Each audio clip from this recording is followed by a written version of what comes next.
Fort মতো বেরিয়েছে। Hello everyone, কেমন আছো তোমরা সবাই? আশা করছি সবাই খুব ভালো আছো।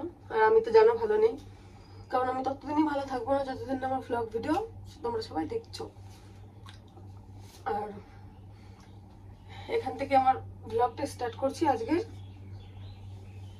তো সবাই স্নান করে এসছি, তাও এখন বাজে দুপুরে 1টা। স্নান করে এসছি, মাথা ধুয়েছি, তাই একটু ভাবলাম মাথাটা আঁচড়ে নিই। তারপর এখনো খাওয়া দাওয়া করিনি, খাওয়া দাওয়া করবো, বহুত কাজ আছে এখনো।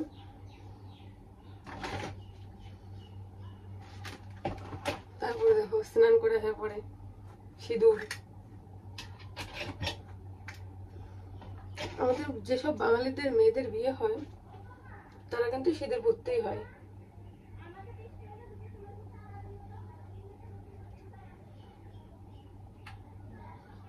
দেখো অল্প করে পরে নিয়েছি, এত সুন্দর লাগে।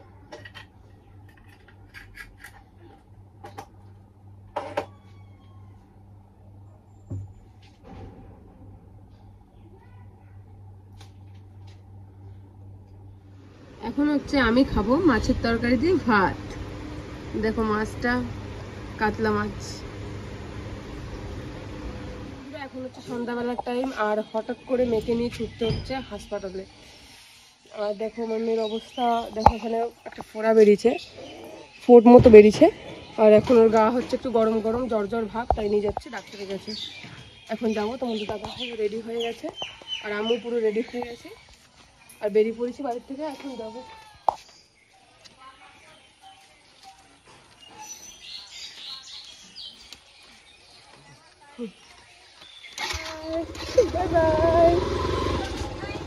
আমরা তিনজনে বেরিয়ে পড়েছি বাড়ির থেকে, আর এই যে আমার মেম্মাম বসে আছে বাড়িতে।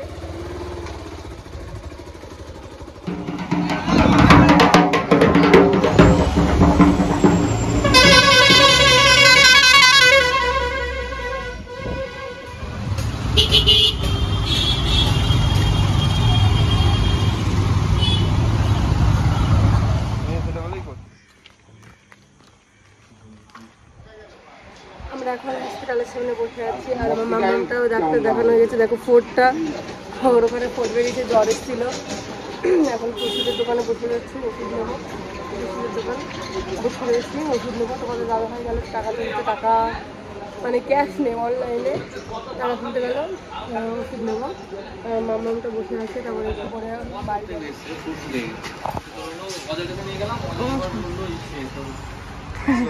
দাও, ওষুধটা দাও।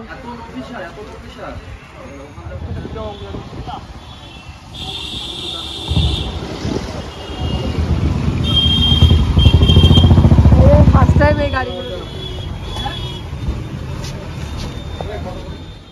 তো তোমরা দেখতেই পেলে যে আমার সোনা মাম্মামকে নিয়ে আজকে হসপিটালে গেছিলাম। হসপিটালে একটা ডাক্তার আছে যেটা আমি প্রেগনেন্ট অবস্থায় দেখিয়েছি, সেই ডাক্তারের কাছে গেছিলাম। যেহেতু আমার মাম্মামের, দেখো আমার মাম্মাও বলছে, আমার মাম্মামের এখানে সেই গুটি মতো বেরিয়েছে, অনেকে ফোড়া বলে, ফোড়া হয়েছে। ফোড়াটা এখনো ঠিকঠাক করে পাকেনি। কালকে রাত করে এত কান্না করছিল আমার মাম্মা, মানে ব্যথার জন্য কান্না করছিল, চোখ মুখ জ্বলছিল, আর সেই ব্যথার জন্য কান্না করছিল। তাই ভাবলাম যে আজকে ডাক্তারের কাছে নিয়ে যাই। ডাক্তারের বেশি না, একটু জ্বরও এসেছিল আজকে। সেই মাম্মামকে 2টো লিকুইড ওষুধ দিয়েছে খাওয়ানোর জন্য, আর একটা মলম দিয়েছে যেটা যাতে এই ফোড়াটার জায়গাটায় লাগানো যায়। বলেছে ডাক্তারে, বলেছে একা একা পেকে বেরিয়ে যাবে, অসুবিধার কোনো কারণ নেই আর ভয়েরও কোনো কারণ নেই।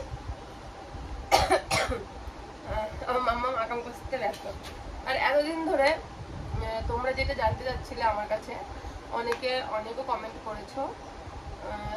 এতদিন ধরে তোমরা বলছিলে না যে দিদি তোমাদের বাড়ি কি শফিকদের বাড়ির কাছে নাকি? শফিক তোমরা বুঝতে পারছো যে হাসির ভিডিও বানায়, কমেডি ভিডিও বানায়, পল্লীগ্রাম টিভি চ্যানেল, ওই সে বানায় শফিক ভিডিও। তো তোমরা সবাই জিজ্ঞাসা করতে যে দেখা করেছো নাকি, যেহেতু আমাদের বাড়ির পাশে বাড়ি। আমাদের বাড়ির পাশে বলতে আমার বাবার বাড়ির ওইখানে শফিকদের বাড়ি, আর আমি এখন হাসখালিতে থাকি বর্তমানে। শ্বশুর বাড়ি এখানে, শ্বশুর বাড়ি তো না, গৌতমের বাড়ি, মানে আমার হাজব্যান্ডের বাড়ি আমি থাকি, শ্বশুর বাড়িতে থাকি না। আর আমি বাড়ি গিয়ে যখন বাড়ি যাই, মানে শফিকদের সাথে একবারই দেখা করতে গেছিলাম, বাড়ির কাছে তো মানে অতটাও লাগে না, অনেকে ভাবে যে কি যেন, যেহেতু আমাদের বাড়ির পাশে বাড়ি তো তাই আমার কোনোরকম লাগে না। তোমাদেরকে বলছি আমাদের বাড়ির থেকে ওদের বাড়িটা কত দূর। আমাদের বাড়ি এখানটা করে বাস স্ট্যান্ড, হ্যাঁ, মানে এখান দিয়ে হাসপাতাল থেকে যেতে এখানটা বাস স্ট্যান্ড, এইখানটা হচ্ছে আমাদের বাড়ি। এইখানে যে বাস স্ট্যান্ডটা, এখানে হচ্ছে রাধানগর আছে, রাধানগর পার করে জলঙ্গি নদী, জলঙ্গি নদীর এই সাইডটা করে শফিকদের বাড়ি আসলামপুর, ওখানে শফিকদের বাড়ি। তোমাদেরকে আমি প্রমাণও দেব যে আমি ওর সাথে দেখা করেছি। তোমরা সবাই অনেকদিন ধরে জানতে চাচ্ছিলে। খেলা করো, দেখো মামাটা দুষ্টুমি করছে। তোমরা অনেকদিন ধরে জানতে চাচ্ছিলে, তো আমি ভেবেছিলাম হয়তো অনেক বড় হবে, এখন দেখছি শ্রাবণী একদমই ছোট। শ্রাবণী মনে 4 না 5 পড়ে আমি যখন গেছিলাম, এখন হয়তো 6 কিংবা 7 উঠে গেছে। আর শফিক তখন 8 পড়ে, আর রিয়াজ ছিল, রিয়াজ তখন 9 পড়ে। কিছুদিন আগে ওই আমাদের বাড়ি ওখানে নাজিরপুর, কিছুদিন আগে নাকি রিয়াজ ওখানে নাজিরপুরে মাধ্যমিক পরীক্ষা দিতে গেছিল। মানে ও মাধ্যমিকে এখন অনেকটাই সবাই বড় হয়ে গেছে। এখন সবাই শফিক হয়তো, আশা করি শফিক হয় 10 পড়ে না 9 পড়ে, শফিক অনেক বড় হয়ে গেছে। কি দুষ্টুমি হচ্ছে মা? সবাই তোমাকে দেখছে না? সবাই তোমাকে দুষ্টুমি বলবে না? দেখো দেখো আমার মেয়ে, দেখো আবার করবে। কি দুষ্টুমি হচ্ছে মা? তোমাকে সবাই দেখছে না? সবাই দেখছে, তোমার বন্ধুরা। যায় না মাম্মা, নিচে পড়ি যাবা তুমি। আমার মেয়ে বারবার নিচে যাচ্ছে। না না, পাখা দিয়ে খেলো, পাখা দিয়ে খেলা করো, পাখা দিয়ে খেলা করো মা, খেলা করো, তুমি খেলা করো, আমি নেবো না, আমি নেবো না মা, তুমি খেলা করো, খেলা করো, খেলা করো। আর শফিকদের সাথে আমি দেখা করেছি কিনা সেটা আমি প্রমাণ করে দেবো এক্ষুনি।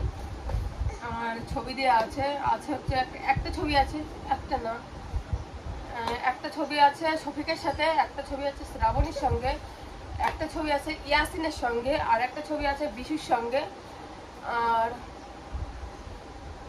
হ্যাঁ রিয়াজের সাথে একটা ছবি আছে। মোট 5টা ছবি আছে। আর দুজনের সঙ্গে দেখা হয়েছিল, একটা সাহিলের সঙ্গে দেখা হয়েছিল আর মমিনের সঙ্গে দেখা হয়েছিল। এই দুজনের সাথে ছবি তোলা হয়নি, এই দুজনের সাথে আমার ছবি তোলা হয়নি।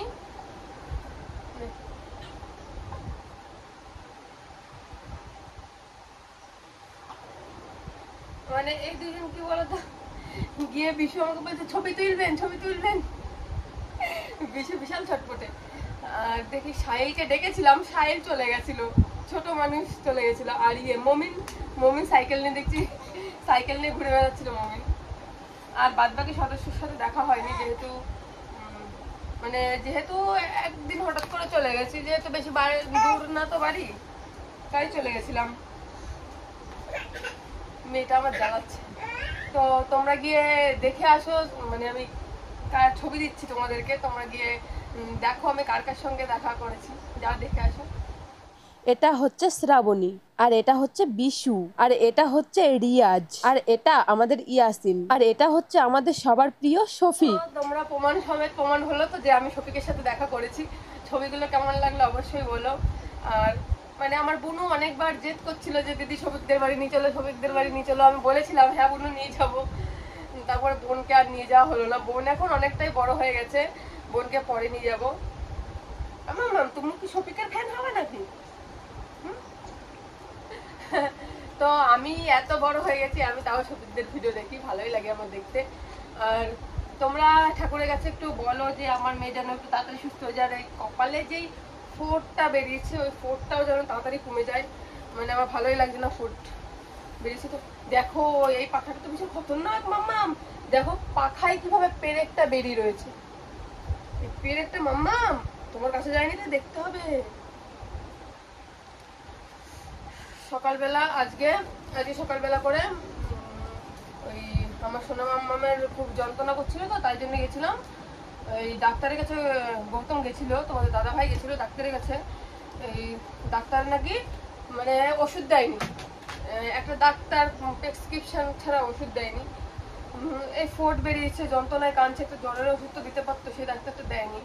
তারপরে বিকালবেলা করে ওই আমি যে ডাক্তারটাকে চিনি, আমার প্রেগনেন্ট অবস্থায় যে ডাক্তারটাকে দেখেছি সেই ডাক্তারের কাছে নিয়ে গেছিলাম, সে প্রেসক্রিপশন লিখে দিয়েছে। তারপরে অন্য ডাক্তারের মানে অন্য ঘর থেকে ওষুধ নিয়ে এসেছি। তারপরে একবার পরিয়েও দিয়েছি, মানে ওষুধ একবার লাগিয়েও দিয়েছি আমার সোনা মেয়েকে।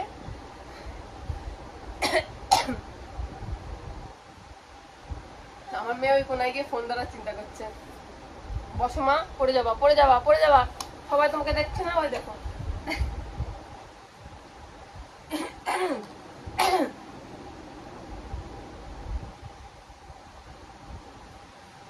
তো এভরিওয়ান, এখন আর বেশি কথা বলবো না, অনেক রাত হয়ে গেছে। তোমাদের দাদা ভাইও একটু পরে বাড়ি চলে আসবে, এখন অনেক রাত হয়ে গেছে। আর মেয়েকেও দেখি এখন খাওয়াবো, ঘুম পাড়াবো, অনেক কাজ আছে। তো মানে ভিডিওটি কেমন লাগলো অবশ্যই কমেন্টে জানিও। আর আমার মেয়ে যাতে সুস্থ হয়ে যায় তাড়াতাড়ি তোমরা একটু ঠাকুরের কাছে বলো।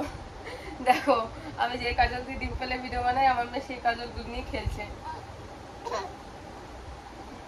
কাজল মুখে দিয়ে আমাকে দেখাচ্ছে। আর ডিম্পলের ভিডিও মানে না করা ছাড়া আমার কাছে আর কোনো উপায় নেই, আমার ভিডিওতে ভিউজ দিচ্ছে না।